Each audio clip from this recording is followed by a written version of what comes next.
The company's choice to employ the Snapdragon chip internationally rather than a two-way split between Exynos and Snapdragon is one of the primary factors in the Galaxy S23 Ultra's success in terms of sales and consumer acceptance. The previous use of Exynos chipsets by Samsung is widely known. People went crazy when news broke that Samsung intended to reinstate the Exynos chip in the Galaxy S24 lineup. And for good reason. You deserve only the finest when you spend more than $1,000 on a phone. However, since it was still only a rumor at the time, there was still some hope.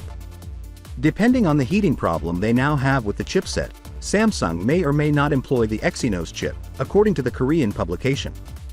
However, it appears that the Exynos is returning with the Galaxy S24 lineup, as the vice president of Samsung's LSI division stated, and I quote, "We are pushing for the return of Exynos to the flagship of the Galaxy series," during the Q1 earnings call. So proving the rumors that Exynos is returning to the Galaxy S24 lineup. Thus, Exynos 2400 will likely be available in Europe and some regions of Asia, while Snapdragon 8 Gen 3 will likely be available in the US and Canada for the S24 lineup. Now, let me also share some good news with you before you become discouraged. The Exynos 2400 is now listed on Geekbench, and the performance metrics are pretty good. On Geekbench 5, it achieved single-core scores of 1700 and multi-core scores of almost 7000. In comparison to the S23 Ultra's Snapdragon 8 Gen 2 and Apple's newest A16 Bionic chip, this is enormous.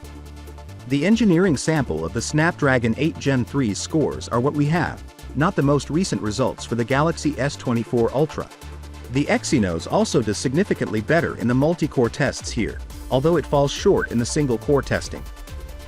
The fact that the Exynos is now utilizing 10 CPU cores as opposed to the Snapdragon's 8 is probably the reason why we are seeing superior multi-core scores on the Exynos.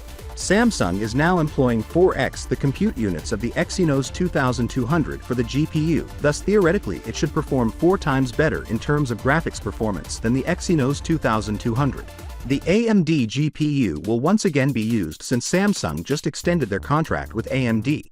The Exynos 2400 should, at least on paper, perform better on the Galaxy S24 lineup when combined with Samsung's enhanced 4nm LPP manufacturing. I'm not holding out much hope, however, considering the track record of Exynos processors. Finally, what are your thoughts about it? So with that being said, let me know your thought in the comment below, and if you are new here, please subscribe. Peace out.